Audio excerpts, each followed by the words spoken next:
Chegou o dia, não é? Há um mês nós esperávamos ter o pastor Mauro Kreuter conosco na ocasião das comemorações do nosso aniversário de 116 anos. Aprove o Senhor que não permitisse que o pastor Mauro estivesse conosco. Seu estado de saúde sofreu um agravamento, ele precisou ficar alguns dias internado para exames. Graças a Deus eram só exames e ele está conosco hoje. E Deus, como é perfeito em tudo que faz, Deus sabia na eternidade que não era para o aniversário, é para o congresso de famílias de nossa igreja. Pastor Mauro é conhecido da nossa igreja. Eu tive o privilégio de conhecê-lo pessoalmente há coisa de um mês e meio mais ou menos, quando eu fui visitá-lo em Atibaia. Conheci a Thaís, fique de pé, por favor. Conheci o Miguel e o João não pude conhecer, mas vou conhecer hoje. Fiquem de pé, João e Miguel. Essa família linda que Deus deu ao Mauro, não é? Um dos 5 filhos de Beth e Oswaldo, não é? Obrigado, querido, Deus abençoe vocês. E é um privilégio muito grande para nós tê-lo conosco. Por 2 motivos básicos, além de muitos outros, Mauro. A igreja ele conhece há muito tempo e tem orado por você. E ter você aqui hoje é um testemunho vivo, como sinais do amor de Deus para esta família. E o segundo motivo é porque eu sei que você trará uma palavra muito abençoadora ao nosso coração. Então, nós somos abençoados duplamente hoje. Por vê-lo aqui entre nós, como resposta de nossas orações, e por saber que Deus irá usá-lo para nos falar ricamente ao nosso coração. Pastor Mauro tem um livro escrito justamente na sua fase mais difícil, há alguns anos, quando ele enfrentou a leucemia. E ele escreveu um livro como testemunho, Diga ao Povo que Marche. Você pode encontrar exemplar deste livro ali na nossa livraria, com o irmão Milton. E se por acaso acabar hoje, a gente providencia mais, não é, Mauro? Eu quero então orar pela sua palavra, a palavra de Deus por meio de você, ao nosso coração. Senhor, obrigado pela presença do pastor Mauro conosco. Obrigado porque ele evidencia uma fé inabalável, o teu amor por meio da tua palavra e a tua graça bendita que nos fortalece a seguir em frente, mesmo em circunstâncias tão difíceis. Que a tua palavra fale por meio do teu servo, como já tem falado pela sua vida, de modo tão claro e tão firme para o nosso coração. Usa-o mais uma vez em nome de Jesus. Amém.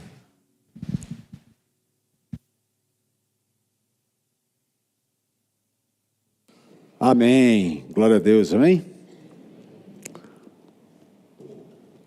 Ainda estou me adaptando aqui com cadeira, com Bíblia, celular, enfim, mas aos poucos a gente vai chegando lá. A pastora me aliviou ainda com o microfone, né? Me botou o microfone da Madonna.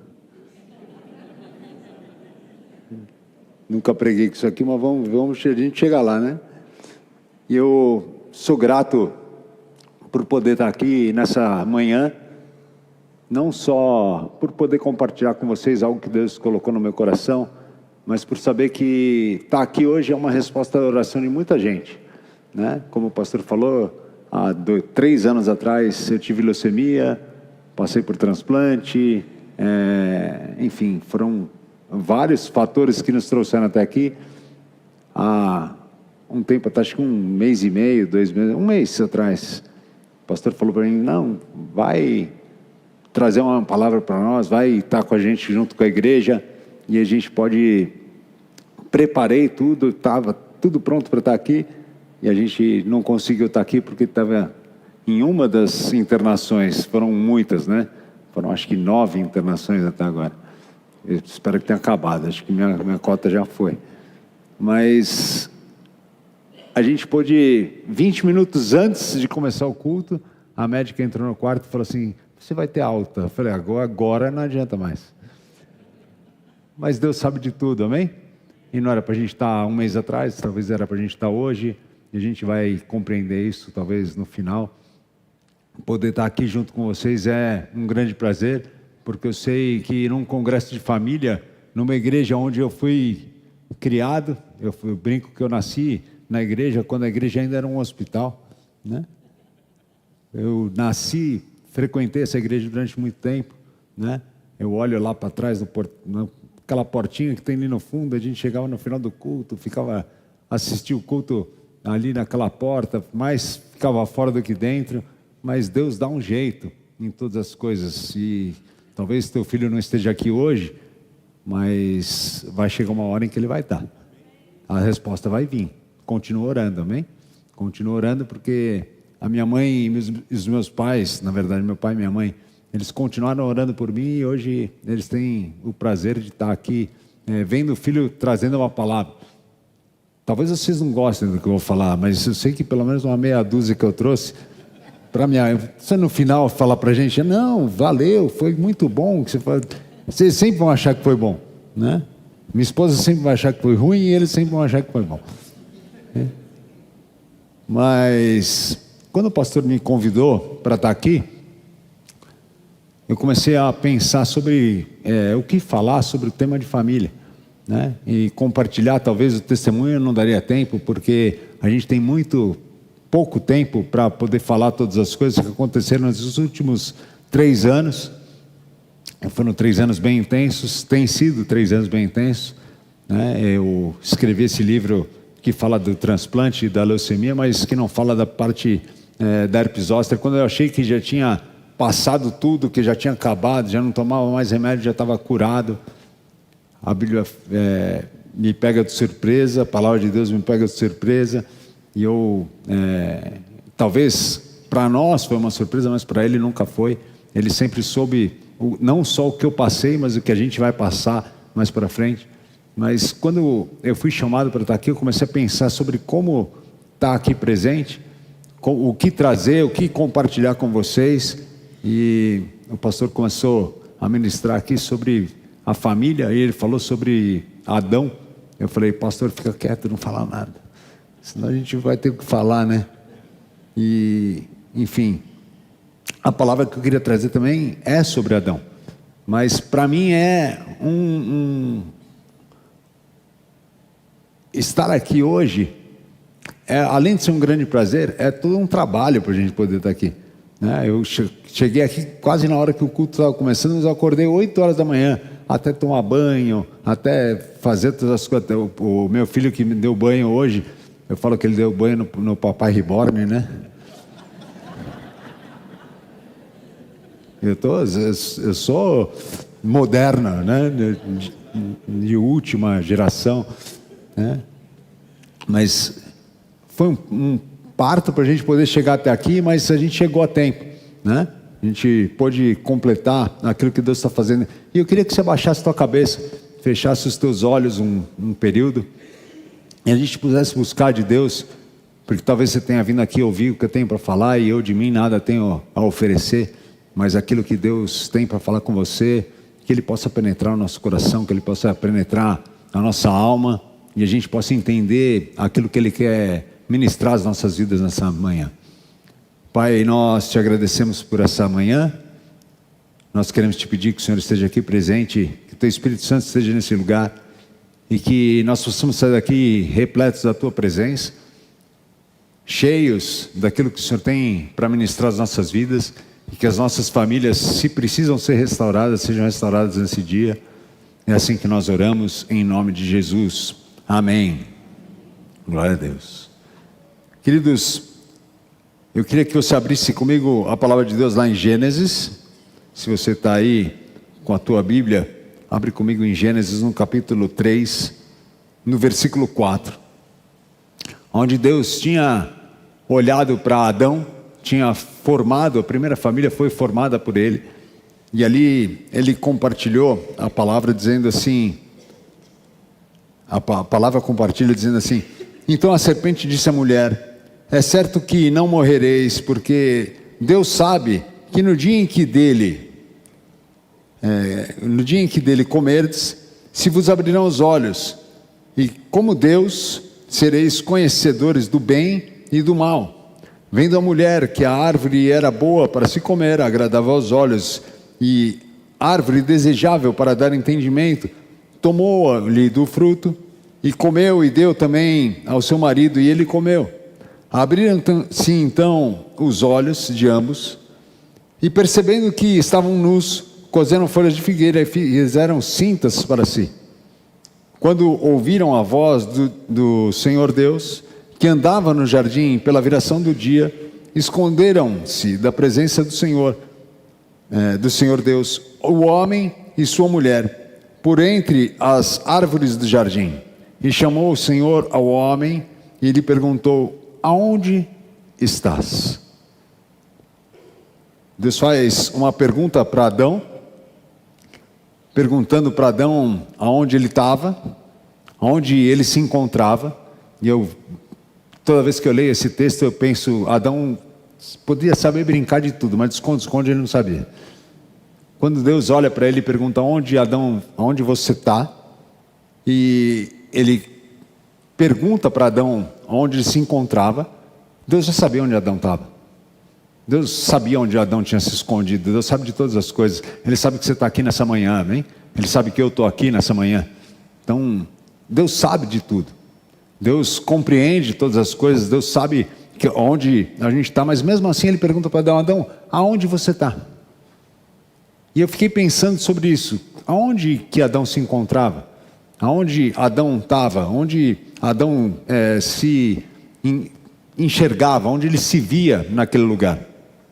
O chamado de Deus não era para Adão poder assumir a sua localização, porque talvez se Deus te perguntar onde você está hoje, você vai falar: estou na Santo Amaro 412, estou aqui posicionado na igreja, vou participar de um culto. Deus sabe que você está aqui, amém? Quando Deus pergunta para nós aonde a gente está, Ele quer saber muito mais do que a posição geográfica. Ele quer saber aonde Adão se encontrava, assim como Ele quer saber da gente, aonde a gente se encontra diante de tudo aquilo que a gente está vivendo. E o chamado de Deus não é para uma posição geográfica, mas é para uma responsabilidade espiritual. Quando Deus olha para Adão e pergunta para Adão aonde Adão estava, Ele tinha um objetivo: restaurar o legado da família, restaurar o que Adão tinha construído até aquele momento e que tinha sido perdido com o pecado. E essa é uma pergunta que ecoa até hoje, é uma pergunta que a gente se faz até hoje: Adão, por que você errou? Por que Eva errou? Por que aquela família que talvez fosse o princípio de todas as coisas, onde foi que eles erraram e por que eles erraram? Eva foi talvez ludibriada pela serpente e ela comeu o fruto da árvore proibida. Como é que é mesmo o nome daquele fruto? A maçã? Não, a maçã foi a Branca de Neve que comeu.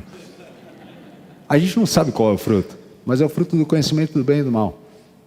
E Eva come daquele fruto, e não obstante em comer aquele fruto, ela traz aquele fruto para o seu marido, que olha para Eva e vê que Eva já tinha comido, que nada tinha acontecido com ela. Ele também experimenta daquela árvore, ele também come daquele fruto, e depois que eles comem daquele fruto, eles percebem, porque como diz a Bíblia, aquele era o fruto do conhecimento do bem e do mal.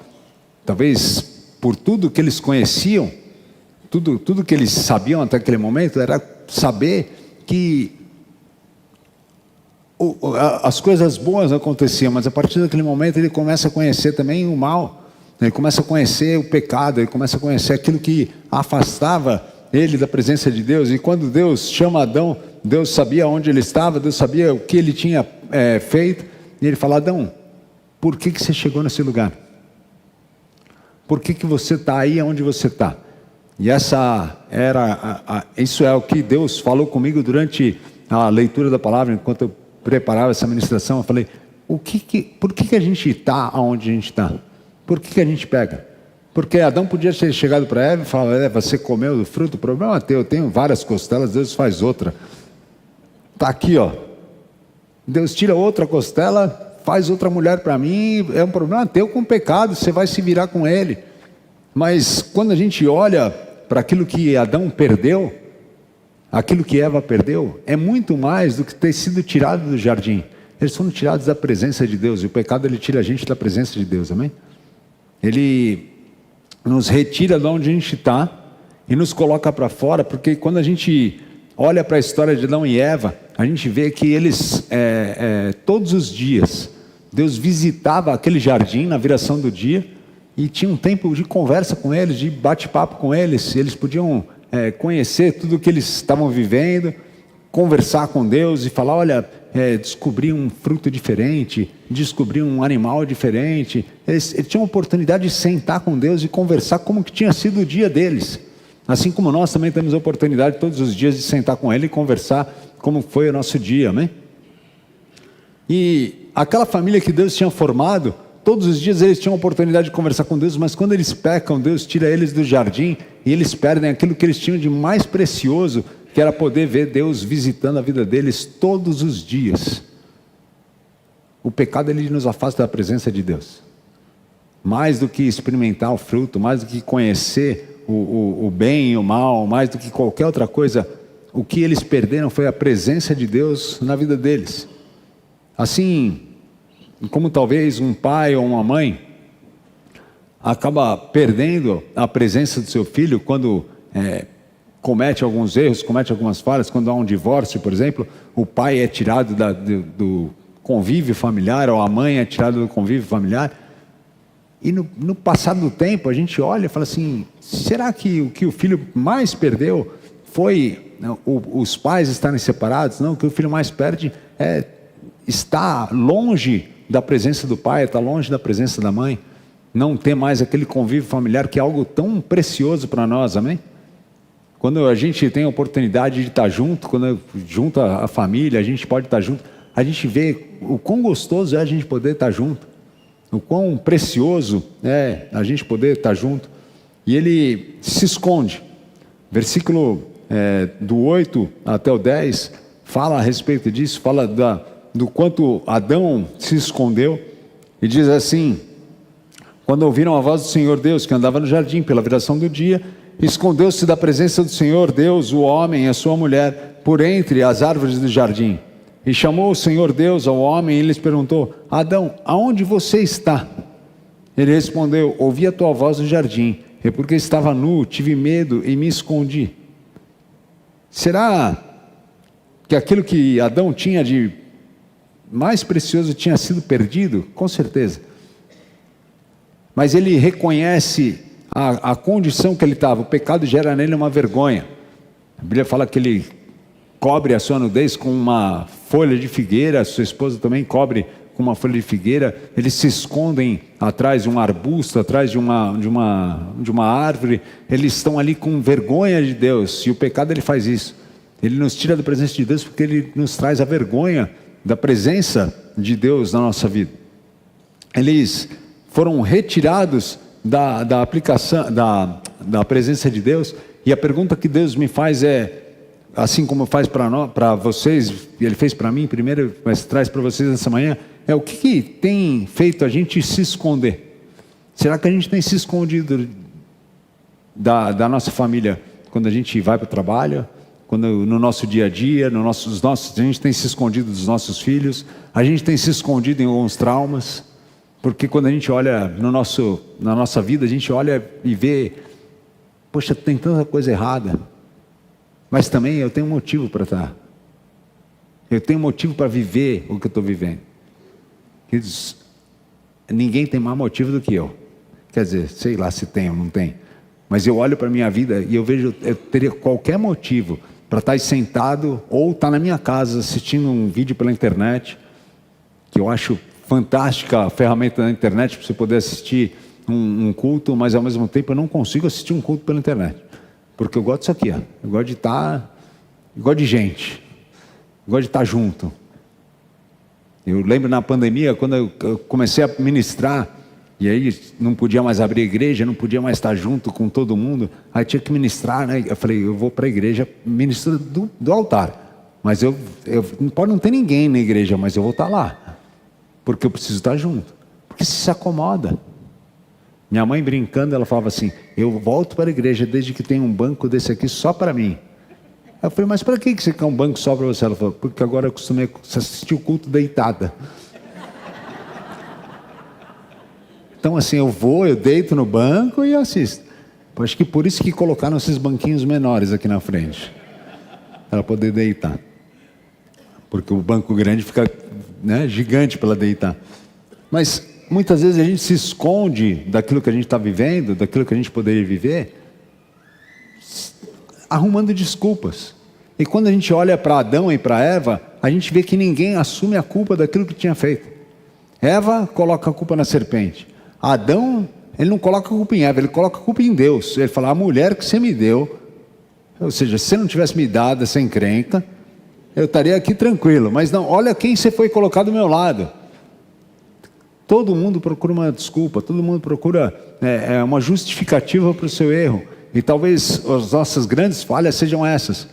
Não seja errar, porque quando a gente pega personagens bíblicos como Davi, ele errou, mais do que eu e você talvez tenhamos errado, né? Ou talvez mais do que você tenha errado, né? Porque eu conheço os meus erros, eu conheço minhas falhas. Mas quando a gente olha para Davi, Davi olha para Deus e fala assim, me tira tudo, só não me tira a tua presença.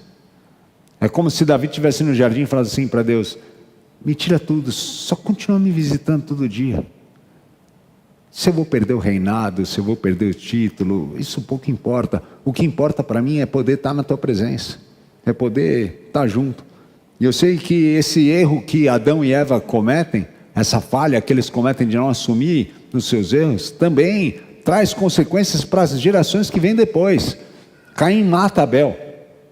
Você conhece bem esse texto? Se não conhece, depois você lê na tua casa o livro de Gênesis. Ele assassina o seu irmão. E Deus fala, cadê o seu irmão? Ele fala, por acaso eu sou o guardião do meu irmão? Eu sou alguém que tem que proteger o meu irmão? Ele, ao invés de assumir, fala, errei, falhei, matei ele. Cometi um pecado, não devia estar assassinado, mas assassinei. Minha oferta não foi aceita, a oferta dele foi, eu fiquei com raiva, e a hora que eu vi já tinha feito bobagem. Mas a Bíblia fala que Caim mata Abel, e quando Deus questiona ele, aonde está o irmão dele, ele foge, dizendo, eu não sei, não é culpa minha, eu não tenho o que dizer, é você com ele, você acha ele, você pergunta para ele, como se isso fosse possível, encontrar aonde o irmão estava, ou perguntar alguma coisa para o irmão. Para Deus isso era possível, mas para nós é impossível. Ele é passivo diante do erro que ele comete, ele falha, ele peca, e ele comete erros, e ele não assume os erros que ele cometeu. Só que talvez você tenha chegado aqui nessa manhã cheio de erro, cheio de falha. Talvez você tenha chegado aqui nessa manhã cheio de pecado e se achando o mais impossível de ser usado por Deus. Deus tinha um plano, amém? E quando Adão erra, quando Eva peca, Adão peca, ele tira aqueles homens da presença de Deus, aquele casal da presença de Deus, ele retira aquela família da presença de Deus, mas ele olha para eles e fala assim, eu vou dar uma oportunidade de vocês serem completamente restaurados, assim como ele está dando a oportunidade para a gente nessa manhã, amém? Assim como ele está dando a oportunidade de a gente recomeçar, mesmo depois do erro, mesmo depois do pecado, mesmo depois deles terem coberto a vergonha que eles sentiram por estarem nus. A Bíblia fala que Deus traz uma promessa para eles. Deus diz para eles que algo de novo iria acontecer, algo iria ser restaurado. A família deles seria restaurada, assim como a tua família vai ser restaurada, amém?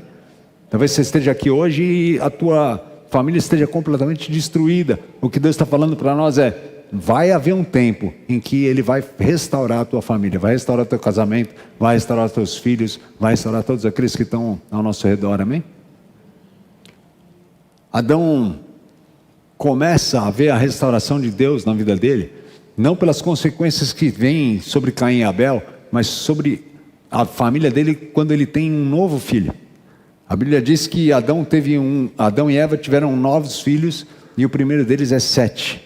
Sete vem de uma geração, o capítulo 4, no versículo 26, onde diz assim, e aí Sete mesmo também nasceu um filho, e chamou o seu nome Enos.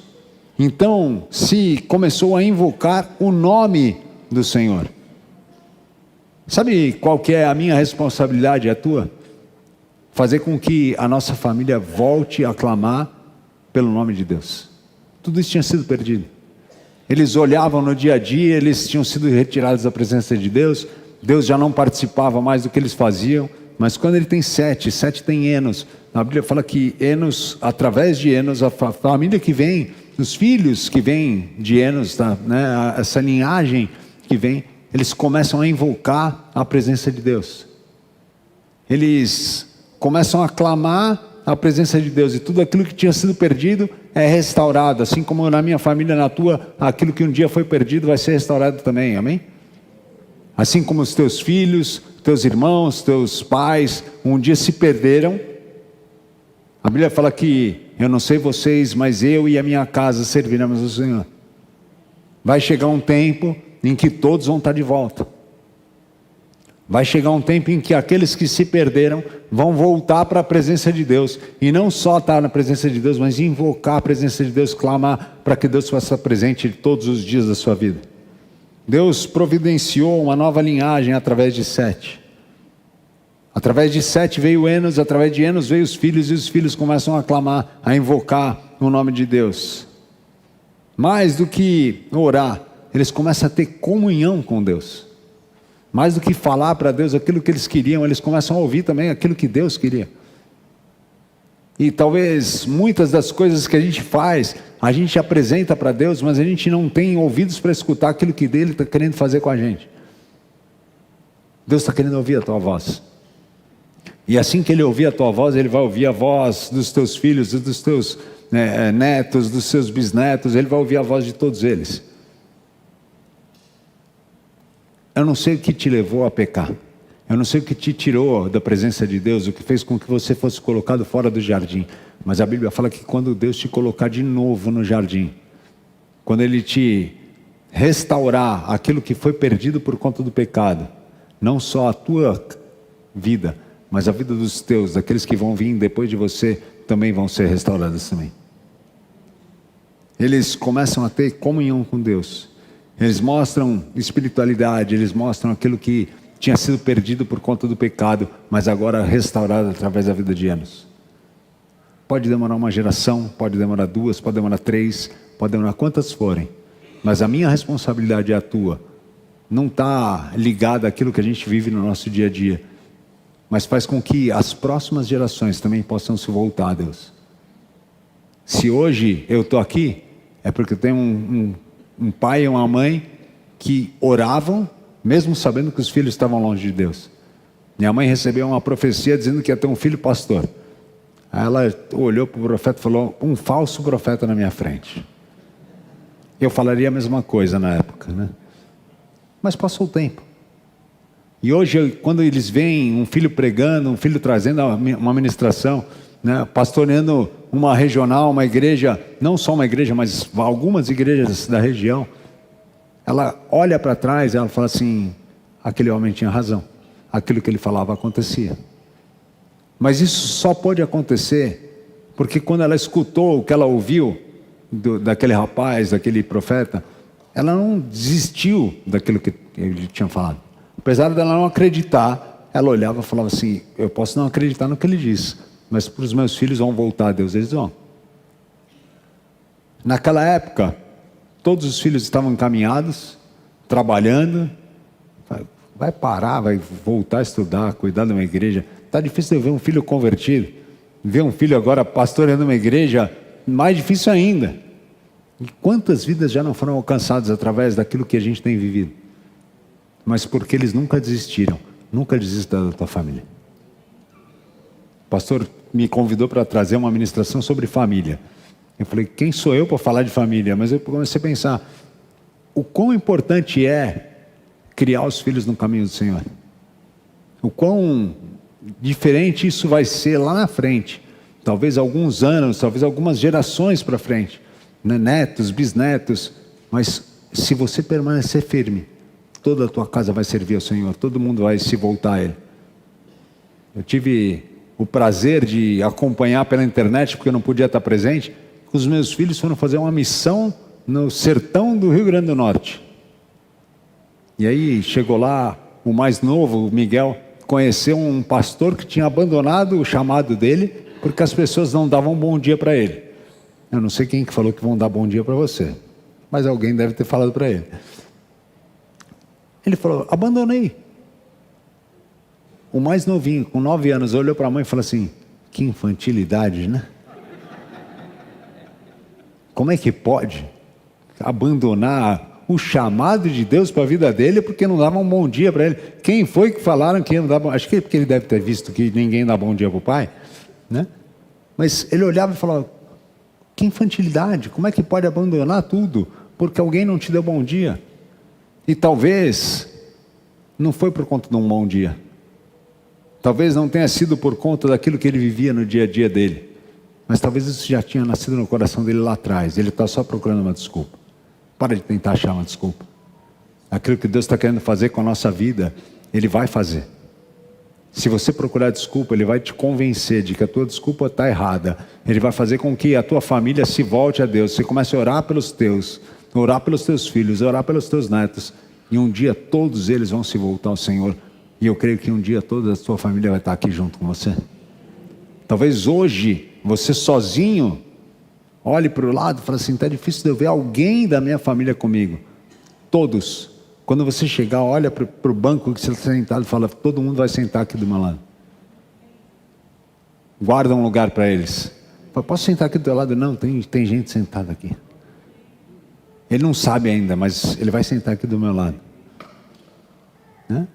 Lógico que vai chegar um tempo em que a gente vai ver a igreja lotada de novo e não vai ter espaço para a gente poder sentar. Mas aí você cede o espaço. Mas enquanto tiver espaço do teu lado, fala: aqui do meu lado, deixa aqui. Profeticamente eu estou dizendo: alguém vai sentar do meu lado. Meu filho, minha esposa, meu marido, meus pais, eles vão sentar aqui do meu lado. Vai chegar um dia em que você vai ver todo mundo sentado do teu lado. E não só sentado, porque é diferente você vir assistir um culto e ir embora e você ser participante daquilo que Deus está fazendo. Talvez a maior falha que a gente veja na igreja hoje são os voluntários, né? Porque o voluntário ele faz quando ele está afim. Quando ele não está afim, agora quando você entende o teu chamado, quando você sabe que aquele é o teu lugar, você nem olha se você está de escala ou não. Porque você está na igreja, você está trabalhando. Você está ali, você está fazendo. Seja um diácono trabalhando, seja... Eu lembro que quando eu era diácono, eu sentei uma vez e falei: eu preciso assistir um culto. Aí assim, sentei na última cadeira de costas, sentado no chão. O cara que sentou do meu lado ficou endemoniado. Falei: tá bom, vai, não vou assistir o culto hoje de novo, né? Vamos expulsar esse demônio. Não interessa o que Deus tem para você. Cumpra aquilo que Deus tem te chamado para fazer. Seja alguém do coral, seja alguém da orquestra, seja um pastor ministrando a palavra, um diácono ou um legendário que está aqui. Tem os legendários, né? O pastor Paulo falou: não, tem um segurança. Eu falei: não, segurança não, tem um legendário do meu lado. De laranjas, né? Mas aonde você estiver, faça com excelência aquilo que você foi fazer, aquilo que você foi chamado para fazer, mas não para de orar pela tua família. Não para de clamar para que Deus possa estar presente todos os dias da tua vida. Amém? Vamos baixar nossa cabeça? Fechar os nossos olhos? Pai, eu creio que todas as famílias aqui representadas um dia poderão sentar lado a lado e te servir, fazer aquilo que foram chamados para fazer da forma mais excelente possível. Quando nós olhamos para a nossa posição, talvez a gente não consiga perceber que a gente tem sido retirado por conta do pecado daquilo que é o mais precioso para nós. Primeira coisa que nós temos que ter é estar centrado na tua vontade, é poder ter intimidade contigo. Mas que ninguém pare de orar pela sua família, assim como não pararam de orar pela minha vida. E um dia, tudo aquilo que o Senhor tinha para mim se cumpriu, tem se cumprido. Que nós possamos estar orando pela nossa família também, orando pelos nossos filhos, orando pelos nossos pais, os nossos irmãos, e a gente possa ver cada um deles se voltando para aquilo que foram chamados. A responsabilidade talvez não seja nossa, talvez seja deles, mas a nossa responsabilidade é continuar orando por eles. E assim como homens de Deus oraram pela sua família, eu oro por cada família aqui representada, te pedindo que o Senhor possa estar presente, não só aqui na igreja, mas na casa deles. que o maior testemunho que seja dado, não seja com palavras, mas seja com atitudes. Aquilo que eles têm feito, aquilo que eles fazem no seu dia a dia, possam falar mais alto do que as palavras que eles possam trazer. Porque talvez palavras não convençam, mas atitudes sim, essas podem convencer a cada um de nós. Eu abençoo cada família aqui representada em nome de Jesus, Pai. É assim que nós oramos em nome de Jesus. Amém. Glória a Deus.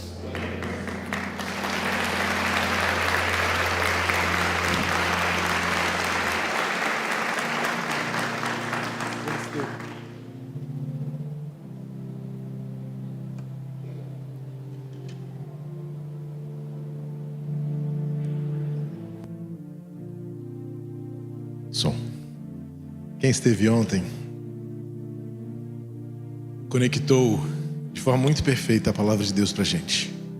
Ontem o pastor João Paulo, pregando sobre a parábola do bom samaritano, ele disse que o sacerdote e o levita tiveram boas desculpas para não fazer o que deveriam fazer com aquele homem caído no chão. E o irmão vem nos trazer o desafio desta manhã, nos confrontando novamente de que nós não temos desculpas para ser o que Deus quer que a gente seja. Eu quero orar por você mais uma vez. Claro que a oração do pastor Mauro já me abençoou muito, mas talvez você precise de alguma maneira demonstrar isso, uma atitude, que você entendeu o que Deus falou para você nesta manhã.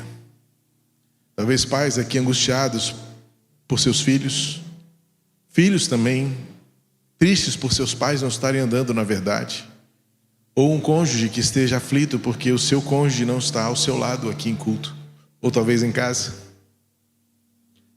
Avós que choram por seus netos, netos que estão ainda preocupados com avós que vivem talvez uma vida já naquela fase final, mas ainda sem reconhecerem Jesus, e netos espiritualmente saudáveis pensam: eu quero encontrar o meu avô e a minha avó na eternidade. Então, a espiritualidade é uma questão de gerações. E por isso que famílias para nós são tão importantes. Porque tudo começa no lar. E goteja, transborda na sociedade. Então, se nesta manhã você precisa colocar diante de Deus e queimar no altar do Senhor as suas desculpas para você não ser o que você tem de ser, para não fazer o que você tem de fazer, a sua vida como a do pastor Mauro, que para mim prega muito além das palavras que ele diz. E evidentemente as palavras me abençoaram muito. Mas desde que eu conheci, desde que eu vi, desde que conheci o Miguel, o João hoje eu vou conhecer mais de perto, desde que eu vi o testemunho da Thaís como mulher deste homem, a vida é a melhor pregação que a gente pode dar. E o testemunho anda de pé, mesmo que a gente não possa. E a fé que a gente tem, ela nos mantém firmes, mesmo que as nossas bases estejam fragilizadas, porque a alma está firme. É o que o salmista cantou ao Senhor: cuida da minha alma que está aflita.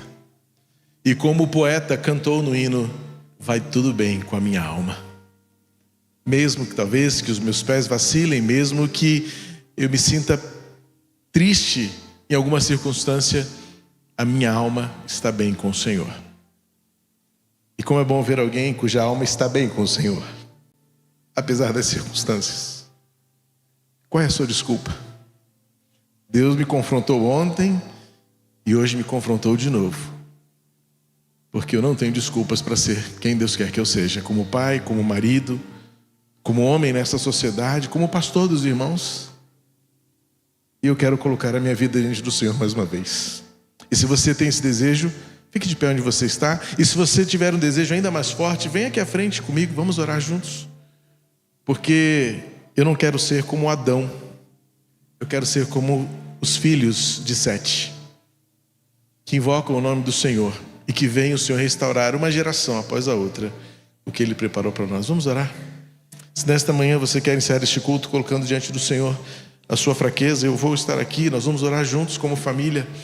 Pode ser no lugar onde você está, mas se você tiver uma vontade de vir aqui à frente e estar comigo também, nós vamos orar por nossos lares, por nossas famílias. E vamos queimar no altar do Senhor as nossas desculpas.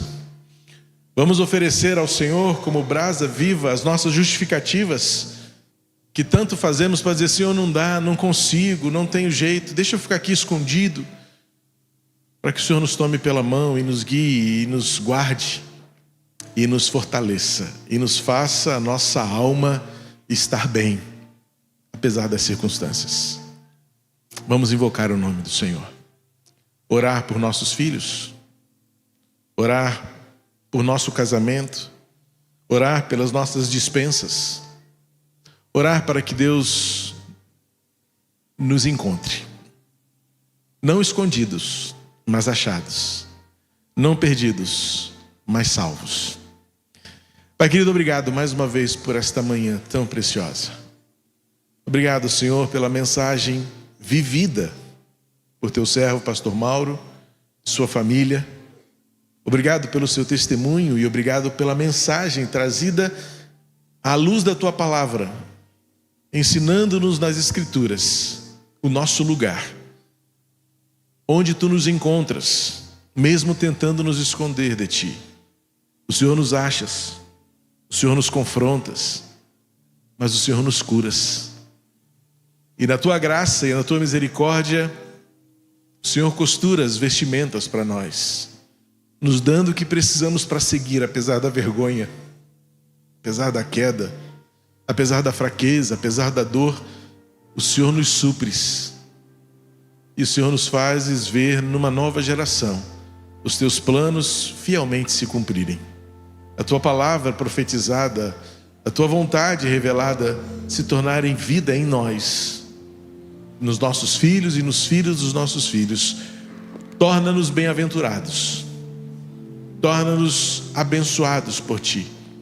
Obrigado por isso que aqui estamos, de pé ou aqui à frente, clamando e invocando o teu nome, Senhor.